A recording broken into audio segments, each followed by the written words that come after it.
Hi guys! Nandito tayo ngayon sa Aganan Floodway. Naghihintay tayo dito ng parada kasi may parada dito mamaya mga 3 p.m. Because opening fiesta dito sa amin. By the way, yung fiesta namin is Carabao Carasa Festival. Guys, subscribe na kayo sa channel ko. By the way, my name is JR Nablo. Subscribe to my channel. Thank you. I love you so much. So guys, hindi pa naman sila nakapag-assemble.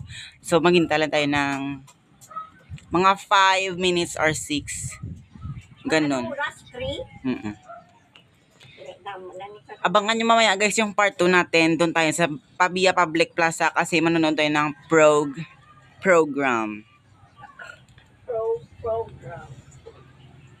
So nagluluto ngayon dito si Tita Luisa ng fishball kikiam, ganon, fries. Nagtitinda din siya ng jamingo at